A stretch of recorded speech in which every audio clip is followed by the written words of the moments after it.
नमस्कार दोस्तों, आनंद क्लासेस में आपका स्वागत है। एनटीपीसी सीबीटी 2 का एग्जाम डेट जो है वो घोषित हो चुकी है। आज से लगभग 28 दिन बचा हुआ है एनटीपीसी सीबीटी एग्जाम के लिए और ग्रुप डी का भी एग्जाम जुलाई में हो जाएगा आपको। तो बहुत कम टाइम बचा हुआ है। तो कुछ बच्चे जो हैं इंतजार कर रहे हैं कि ये भी डेट तो 1 महीना बचा हुआ है, लेकिन उनको पता नहीं है कि जो बच्चे जिसको सिलेक्शन लेना है वो तैयारी कब से कर रहे हैं, बंद ही नहीं किए हैं। और कुछ लोग हैं कि बैठे हैं आराम से कि टाइम का डेट का इंतजार कर रहे हैं, कभी डेट आने दो उसके बाद तो हम इंतजार स्टार्ट करेंगे। तो ग्रुप डी वालों अभी आपके लिए बहुत कम टाइम बचा हुआ है। सीबीटी 2 के लिए तो बचा ही नहीं है एकदम टाइम, मतलब 28 दिन तो रिवीजन के लिए सेशन चला जाएगा। अगर आप पढ़ चुके हैं तो रिवीजन सेशन आप स्टार्ट कर दीजिए। और ये जो मैं साइंस और जीके जीएस के जितने भी क्वेश्चन करवाने वाले हैं आपको, पूरा टोटल रिवीजन सेशन ही होगा। आपको पूरा टोटल आपको अच्छे से रिवीजन करा देंगे। और साइंस का सेक्शन ये है, साइंस का ये क्लास है। तो साइंस की क्लास में आपको बता दें एक चीज़ कि आपको लगभग 2000 क्वेश्चन के एक सेट बनाए हैं साइंस के। ठीक है, तो 2000 क्वेश्चन तो काफ़ी होते हैं। 2000 क्वेश्चन इतना है कि आपको पूरा अगर पढ़ लिए अच्छे से, पूरा सेशन देख लिए अच्छे से, और तो आपको तो साइंस कहीं से भी क्वेश्चन पूछ ले कोई दिक्कत नहीं है आपके लिए। तो इस तरह के क्वेश्चन सेट किए हैं आपके लिए। ठीक है, तो स्टार्ट करते हैं हम सेशन को। और अगर आप चैनल पर पहली बार आए हैं तो सब्सक्राइब जरूर करिएगा, और अगर सेशन अच्छा लगेगा तो लास्ट में लाइक और शेयर जरूर करिएगा। ठीक है, तो हम स्टार्ट करते हैं क्लास की तरफ चलते हुए।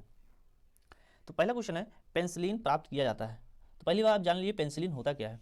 तो क्वेश्चन जैसे मैं देख रहे हैं आप लोग, तो पूरा जो भी क्वेश्चन आएंगे उस क्वेश्चन के बारे में आपको समझाते हुए, उसके ऑप्शन को बताते हुए चलेंगे अच्छे से। तो जैसे एक क्वेश्चन के साथ साथ आपको लगभग 5 से 7 क्वेश्चन क्लियर हो जाएंगे, और आप कॉपी कलम लेके बैठिए और आप पॉइंट पॉइंट नोट करते हुए चलिए। तो आप अच्छे से काफ़ी चीज़ें दोबारा अगर रिपीट करेंगे, रिवीजन करेंगे तो आपको याद रहेंगी, हमेशा के लिए याद हो जाएंगी। तो पहला क्वेश्चन है, पेंसिलिन प्राप्त किया जाता है। तो पेंसिलिन किससे प्राप्त किया जाता है ये बताना है आपको। तो पेंसिलिन प्राप्त करने से पहले आपको बता दो पेंसिलिन होता क्या है। तो आप जैसे आप लोग काफ़ी सुनते होंगे कि एंटीबायोटिक होती है पेंसिलिन। पेंसिलिन एक एंटीबायोटिक का एक समूह है। ठीक है, इसकी उत्पत्ति पेंसिलिन फंगी से हुई है। यह पेंसिलिन पेंसिलियम के पौधे से प्राप्त होती है। किससे प्राप्त होती है? पेंसिलियम के पौधे से प्राप्त होती है। पेंसिलिन की खोज ब्रिटेन के वैज्ञानिक सर अलेक्जेंडर फ्लेमिंग ने 1929 में किया था। तो पेंसिलिन के बारे में ये पूरी डिटेल हो गई। और पेंसिलिन के जो ऑप्शन है किससे प्राप्त किया जाता है, तो किससे प्राप्त किया जाता है? कवक से। किससे? कवक से। जैसे बोलते हैं कवक को क्या बोलते हैं? फंगस बोलते हैं। ओके, अच्छा, इसमें एक ऑप्शन आपको दिख रहा है खमीर, शैवाल, कवक और लाइकेन। इसका आंसर तो हो जाएगा पेंसिलिन का कवक। लेकिन खमीर क्या होता है? खमीर आप लोग सुने होंगे, ईस्ट। जैसे ईस्ट का आपने सुना है? तो अगर ईस्ट आप नहीं सुने हैं तो जैसे ब्रेड व्रेड में आप देखते होंगे, डबल रोटी, क्रीम रोल, ब्रेड ये सब बनते हैं तो उसमें ईस्ट डाला जाता है। ईस्ट भी एक तरह का क्या होता है? ईस्ट क्या होता है? एक तरह का खमीर एक कवक होता है। ठीक है, ईस्ट क्या होता है? एक तरह का कवक होता है। यह शर्करा युक्त कार्बनिक पदार्थ में बहुतायत में पाया जाने वाला विशेष प्रकार का कवक होता है। डबल रोटी, क्रीम रोल, ब्रेड आदि चीज़ों में ये फूलने की के लिए यूज किया जाता है। ओके, तो पेंसिलिन आपको पता चल गया होगा, खमीर क्या पता चल गया होगा, खमीर क्या है। उसके बाद एक है शैवाल। शैवाल या एल्गी। शैवाल को क्या बोलते हैं? एल्गी भी बोलते हैं। यह प्लांट किंगडम का सबसे सरल जलीय जीव है। प्लांट किंगडम मतलब वही पादप जगत जो होता है, उसका सबसे सरल जलीय जीव जो होता है वो क्या होता है? शैवाल होता है। ठीक है, और जो प्रकाश संश्लेषण की क्रिया द्वारा भोजन का निर्माण करता है, यह स्वपोषी होता है। स्वपोषी मतलब ऑटोट्रोपिक होता है। ठीक है, ऑटोट्रोपिक होता है। तो ये हो गया शैवाल के बारे में। उसके बाद एक होता है कवक। कवक मैंने आपको बता दिया पेंसिलिन को किससे प्राप्त किया जाता है? कवक से प्राप्त किया जाता है। लेकिन पेंसिलिन जो कवक होता क्या है? फफूंद या कवक, इसी को क्या बोलते हैं? कवक क्या बोलते हैं? फफूंद बोलते हैं। यह एक प्रकार का जीव होता है जो अपना भोजन सड़े गले मृत कार्बनिक पदार्थों से प्राप्त करता है। अगर आप जैसे कोई रोटी है, ब्रेड है, आप रख दिए कई 3-4 दिन तक रख दिए हैं, तो उसमें देखते हो सफ़ेद सफ़ेद पट्टी बन जाती है। मतलब तो वो जो होता है, वो सफ़ेद पट्टी जो बन जाती है, ऊपर सफ़ेद सफ़ेद लग जाता है, वही होता है। उसी को क्या बोलते हैं? फफूंद बोलते हैं या कवक बोलते हैं, उसी को बोला जाता है। तो आपको कवक के बारे में भी जानकारी मिल गई, कवक क्या होता है। और चौथा नंबर है लाइकेन। लाइकेन क्या होता है? लाइकेन निम्न श्रेणी की एक ऐसी छोटी वनस्पतियों का एक समूह होता है। तो सबसे निम्न श्रेणी की जो वनस्पतियों की श्रेणी होती है उसी का एक उस समूह जो होता है वो लाइकेन होता है। ओके, तो आपको लाइकेन, खमीर, शैवाल, कवक और लाइकेन के बारे में पता चल गया। अब पेंसिलिन का किससे प्राप्त किया जाता है? तो मैंने आपको बता दिया कवक से प्राप्त किया जाता है। ओके, तो पहला क्वेश्चन में देखो आपको लगभग 5 से 6 क्वेश्चन क्लियर हो गए। ओके, अब नेक्स्ट क्वेश्चन पे चलते हैं, बॉक्साइट किसका अयस्क है। तो बॉक्साइट किसका अयस्क है ये जान लेते हैं। तो बॉक्साइट किसका अयस्क है? तो एल्यूमिनियम का। ओके, किसका अयस्क है? एल्यूमिनियम का। बॉक्साइट एल्यूमिनियम का अयस्क हो जाएगा। और लोहा किसका हो जाएगा? लोहे का मुख्य 2 अयस्क होते हैं, मतलब मुख्यतः 2 अयस्क होते हैं। क्या क्या होता है? हेमेटाइट और मैग्नेटाइट। हेमेटाइट जो होता है वो 70% क्या कहते हैं आयरन निकाला जाता है, और मैग्नेटाइट में 71%, लगभग 71 से 72% क्या होता है इसमें आयरन निकाला जाता है। ओके, तो जो आयरन को तो 2 मुख्य अयस्क होते हैं, हेमेटाइट और मैग्नेटाइट। 70% हेमेटाइट में होता है आयरन, और मैग्नेटाइट में 72% निकाला जाता है। अयस्क क्या होता है? अयस्क वो चीज़ है जिससे जो मतलब जो जमीन के अंदर से जो निकाला जाता है अयस्क, मतलब जो खनिज निकाले जाते हैं वो शुद्ध मात्रा में नहीं होते, वो अशुद्ध होते हैं। तो अशुद्धियों को पहले मतलब उनको क्लीन करके उसके बाद उससे क्या होते हैं एलिमेंट्स, जो भी चीज़ें होती है उसको फिल्टर करके निकाली जाती हैं। तो वही चीज़ होती है। तो उसी से अयस्क से ही बनता है। तो बॉक्साइट किसका अयस्क होता है? एल्यूमिनियम का हो जाएगा।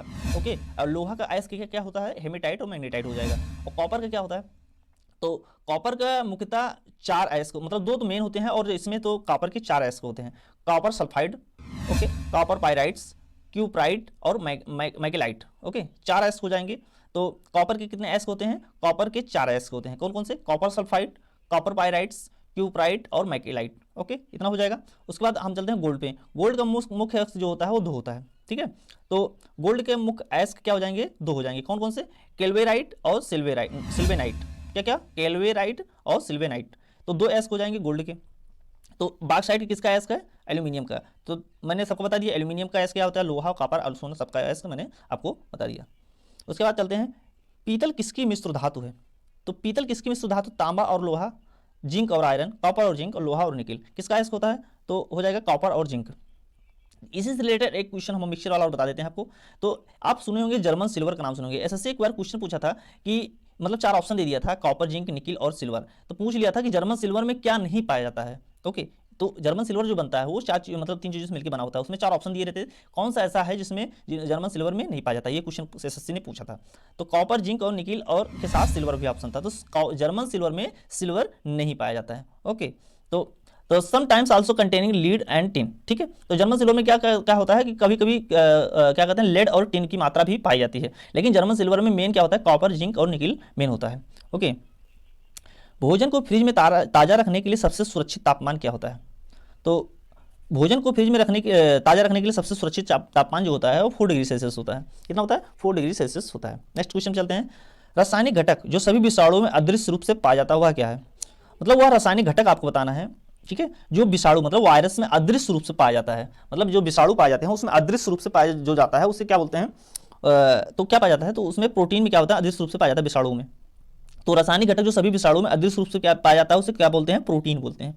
ओके, प्रोटीन बोलते हैं। नेक्स्ट क्वेश्चन है, अच्छा देखो इसमें ऑप्शन दिया था कि प्रोटीन, लिपिड और डीएनए और आरएनए। तो डीएनए की फुल फॉर्म आप लोग जानते होंगे, डीएनए की फुल फॉर्म क्या होता है? जो लोग नहीं जानते बता देता हूं उनको, डीऑक्सी राइबोन्यूक्लिक एसिड होता है, और आरएनए होता है राइबोन्यूक्लिक एसिड होता है। ओके, तो रासायनिक घटक जो सभी विषाणुओं में अदृश्य रूप से पाया जाता है वो प्रोटीन होता है। नेक्स्ट क्वेश्चन पे चलते हैं, vitamin A, B, C, D, E के रासायनिक नाम।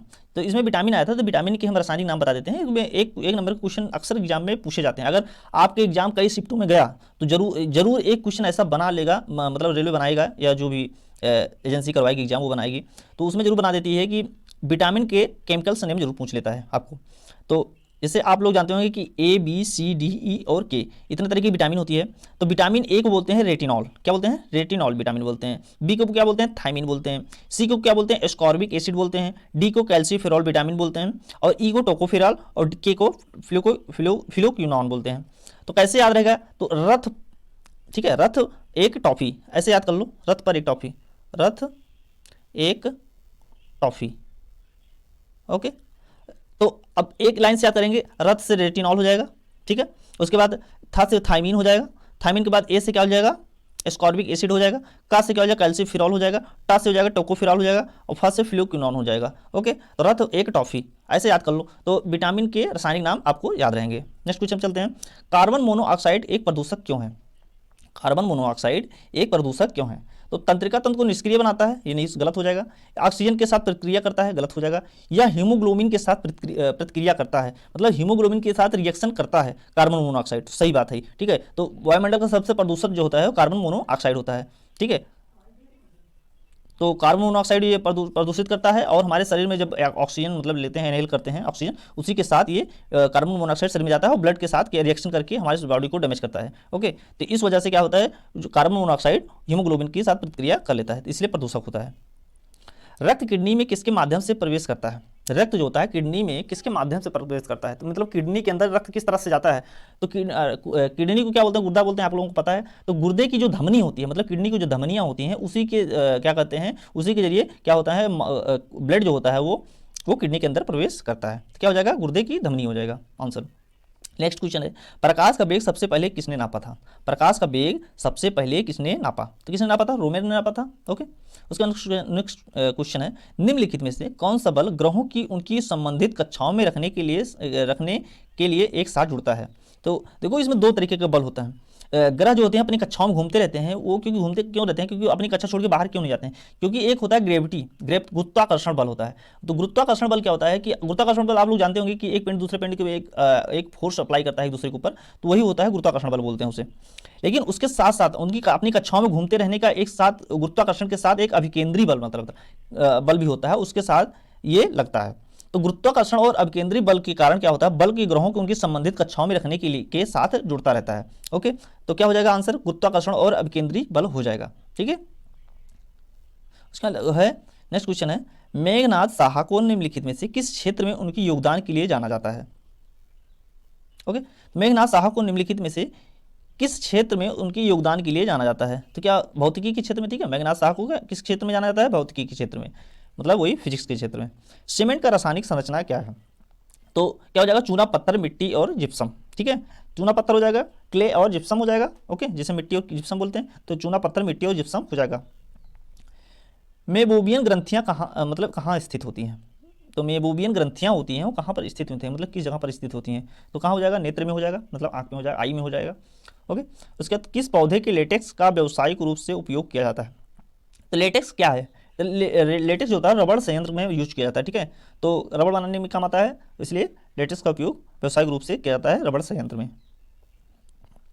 डायनमो का आविष्कार किसने किया था, तो पहली बार जान लीजिए कि डायनमो होता क्या है। डायनमो देखो इलेक्ट्रिसिटी बनाने के लिए हमेशा डायनमो का यूज किया जाता है, मतलब एक तरह का मैकेनिकल एनर्जी को इलेक्ट्रिकल एनर्जी में चेंज करने के लिए डायनमो का यूज किया जाता है। आज के टाइम में जो हम लोग यूज करते हैं जनरेटर में यूज करते हैं, जनरेटर में क्या होता है, अल्टरनेटर का यूज किया जाता है। अल्टरनेटर मतलब एसी करंट मतलब प्रोड्यूस करता है, मतलब मैकेनिकल से क्या करते हैं, शाफ्ट को रोटेट कराते हैं, और शाफ्ट को रोटेट कराने के बाद वहाँ से मैग्नेटिक फील्ड जनरेट होती है, मैग्नेटिक फील्ड से एक इलेक्ट्रिकल फील्ड जनरेट हो जाती है। ओके, वहाँ से अल्टरनेटिव करंट जनरेट होता है। लेकिन डायनमो जो होता था वो डायनमो डीसी करंट को मतलब डायरेक्ट करंट को प्रोड्यूस करता था। तो डायनमो जो होता था उसका आविष्कार किसने किया था, माइकल फैराडे ने किया था। निम्नलिखित में से कौन विटामिन ए का अच्छा स्रोत है, मछली का तेल हो जाएगा। ठीक है, तो विटामिन का स्रोत जो स्रोत जो होते हैं उनको आप एक लिस्ट बना लीजिए, याद कर लीजिए विटामिन ए के स्रोत क्या होते हैं, विटामिन बी के, सी के, इस तरह की चीज़ें आप अच्छे से बना लीजिए और उसको याद कर लीजिए। एक क्वेश्चन तो आपको मिलेगा, हर एग्जाम में मिलता रहता है इस तरह के क्वेश्चन। चूना पत्थर एक कच्चा माल है जिसका उपयोग निम्नलिखित में से किस उद्योग द्वारा किया जाता है। चूना पत्थर एक कच्चा माल है, इसका उपयोग निम्नलिखित में किस उद्योग में किया जाता है, तो चूना पत्थर कहाँ यूज किया जाता है, सीमेंट में यूज किया जाता है। ठीक है, तो मैंने अभी बताया चूना पत्थर और जिप्सम और क्ले का यूज किया जाता है किसमें, सीमेंट बनाने में। ठीक है, तो सीमेंट में चूना पत्थर कच्चा माल के रूप में उपयोग किया जाता है। निम्नलिखित में से कौन कठोर कोयले की उच्चतम गुणवत्ता है, निम्नलिखित में से कौन कठोर कोयले की उच्चतम गुणवत्ता है, तो कोयला जो होता है उसमें सबसे अच्छा कोयला जो होता है, मतलब कार्बन की, जिसमें कार्बन की मात्रा सबसे ज़्यादा होती है, वो कोयला की अच्छी उच्चतम गुणवत्ता वाला कोयला हो जाता है। तो इसमें 4 तरीके के कोयले पाए जाते हैं, एंथ्रेसाइट, बिटुमिनस, लिग्नाइट और पीट। ऊपर से नीचे चलिए, ऊपर सबसे वाला एंथ्रेसाइट जो है उसमें कार्बन की मात्रा सबसे अधिक होती है, लगभग 90% के अबव होती है एंथ्रेसाइट में। बिटुमिनस में वही नीचे आ जाइए 80 से 90 के बीच में होती है। लिग्नाइट, पीट में सबसे कार्बन की मात्रा 27% होती है, सबसे कम होती है।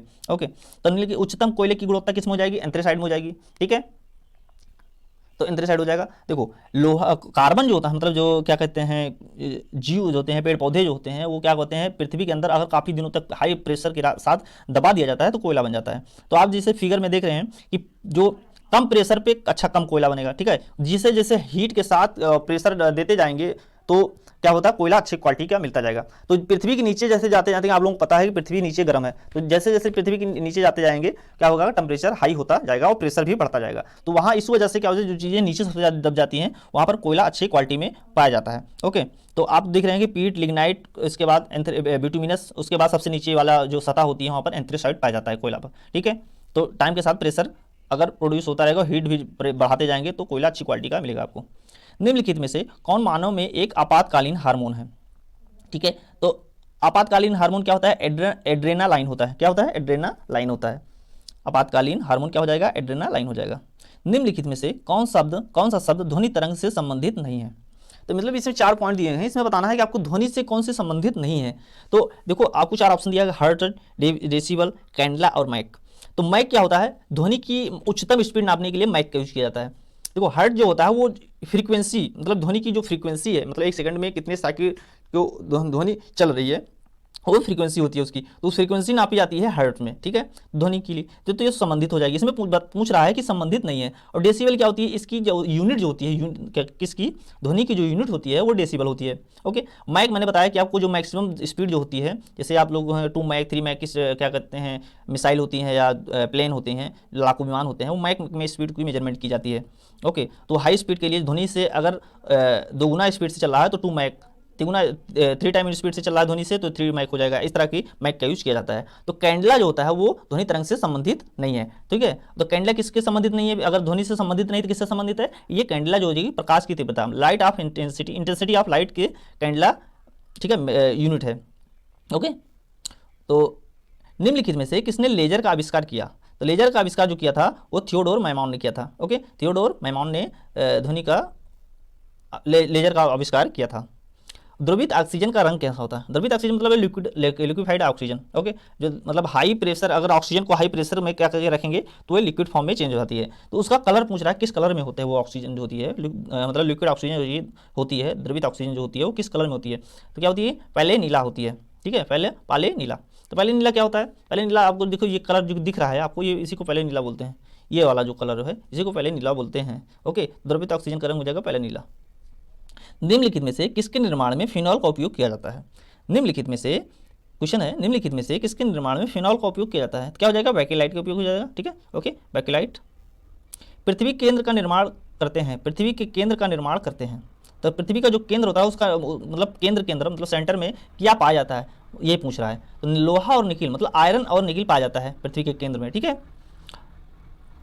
तो आप अगर देख रहे हैं इस फिगर को देख रहे हैं, पृथ्वी की सबसे ऊपरी क्रस्ट जो होती है, अब उसके नीचे अपर मेंटल होती है, फिर मेंटल, सबसे बीच वाली सतह जो होती है पृथ्वी को मेंटल बोलते हैं उसे, फिर उसके बाद आउटर कोर होती है, फिर इनर कोर होती है। तो जो सेंटर की बात कर रहा है मतलब कोर की बात कर रहा है, कोर में क्या पाया जाता है, आयरन और निकिल पाया जाता है। तो आप देख रहे हैं कि बीच वाला जो एरिया है वो रेड में है, ठीक है, ये वाला, इसमें जैसे आग दहक रही है इस तरह से आपको फिगर में दिख रहा है। तो ये जो मेन है यही मेन चीज़ लिक्विड है, ठीक है। तो जो कोर जो होती है वो आयरन और निकिल दोनों की मिलकर बनी होती है, लेकिन जो आउटर कोर होती है वो ठोस की बनी होती है, ठीक है। और जो इनर कोर होती है वो इतना टेम्परेचर हाई होने की वजह से वो लिक्विड फॉर्म में चेंज हो जाती है। लेकिन पृथ्वी को रोटेशन की वजह से क्या होती है, वो लिक्विड जो होता है वो हाई स्पीड्स के साथ रोटेट करता रहता है। तो हाई स्पीड की वजह से रोटेट करने की वजह से आप लोगों को पता हो कि जहाँ पर कोई लिक्विड जो होता है वो मेटल का कोई लिक्विड होता है, अगर वो हाई स्पीड के साथ रोटेट करता है तो उसके साथ मैग्नेटिक फील्ड जनरेट होती है। तो जो मैग्नेटिक फील्ड पृथ्वी, आप लोग जानते होंगे कि पृथ्वी की एक मैग्नेटिक फील्ड है जो north pole to south pole चलती है मैग्नेटिक फील्ड। तो इसी वजह से जो सोलर फ्लेयर होती है, जो सूर्य की सोलर फ्लेयर होती है, हानिकारक किरणें होती हैं, वो मैग्नेटिक फील्ड जो होती है इसी यही हो जो रोकती है, ठीक है। तो क्या होता है कि मैग्नेटिक फील्ड जो बनती है इसी को रोटेशन की वजह से, मतलब हाई स्पीड के साथ क्या होता है, पृथ्वी के रोटेशन के साथ हाई स्पीड के साथ रोटेट करता रहता है ये लिक्विड जो होता है, इसी वजह से पृथ्वी में मैग्नेटिक फील्ड जनरेट हो जाती है। ओके, तो आप लोगों को ये चीज़ें नई चीज़ें पता चली होंगी। ओके, तो बहुत जरूरी होता है ये इनर कोर में लिक्विड फॉर्म में होना जरूरी है। तो पृथ्वी में पाए जाने वाले सबसे भारी मेटल का नाम बताइए, पूछ रहा है। पृथ्वी में पाए जाने वाले सबसे भारी मेटल का नाम क्या होता है, तो ऑस्मियम हो जाएगा। ओके, तो पृथ्वी में पाए जाने वाला सबसे भारी मेटल क्या होता है, ऑस्मियम होता है। सड़े हुए अंडे जैसी गंध वाली गैस क्या होती है, तो सड़े हुए अंडे जैसी गंध वाली गैस क्या होती है, हाइड्रोजन सल्फाइड बोलते हैं। क्या बोलते हैं, हाइड्रोजन सल्फाइड बोलते हैं। निम्नलिखित में से कौन विद्युत का सबसे अच्छा चालक है, पूछ रहा है निम्नलिखित में से कौन विद्युत का सबसे अच्छा चालक है। तो सिल्वर हो जाएगा, मतलब चांदी। चांदी जो होता है वो विद्युत का सबसे अच्छा चालक है। इस क्वेश्चन को मैं पिछली क्लास में करवाए थे, तो एक बच्चे ने कहा था कि सर गोल्ड जो होता है उसमें विद्युत का सबसे अच्छा चालक होता है। तो उस बच्चे को मैंने पर्सनली कमेंट किया था, फिर मैंने सोचा कि इस क्वेश्चन को फिर से ले लेते हैं, ठीक है, और अच्छे से हम आपको बता देते हैं। तो विद्युत का सबसे अच्छा चालक जो होता है वो सिल्वर होता है, गोल्ड नहीं होता है। ओके, उसके बाद नेक्स्ट क्वेश्चन है, निम्नलिखित में से कौन सा कोशिका विकार वर्णांधता के लिए जिम्मेदार है। तो निम्नलिखित में से कौन कोशिका विकार वर्णांधता के लिए जिम्मेदार है, तो कौन सा हो जाएगा, कौन सेल हो जाएगी। ओके, तो इतने क्वेश्चन आपको लगभग 27-28 क्वेश्चन आपको हमने करवा दिया है, और 27 के क्वेश्चन के साथ जो एक्स्ट्रा जानकारी आपको दिए हैं, तो उस तरफ से आपको 40-50 क्वेश्चन तैयार हो जाए होंगे, और आप क्वेश्चन को लिखे भी होंगे। और अगर आपको ये लेक्चर अच्छा लगा है, अगर आप अभी तक सब्सक्राइब नहीं किए हैं तो सब्सक्राइब जरूर करिएगा, ठीक है। और अगर इसका PDF चाहिए होगा तो आप जरूर बताइए कमेंट बॉक्स में, हम टेलीग्राम लिंक प्रोवाइड करा देंगे, वहाँ से आपको इसकी क्लास की PDF मिल जाएगी। ओके, धन्यवाद। अन्य क्लासेस में दोबारा ऐसे बने रहिए।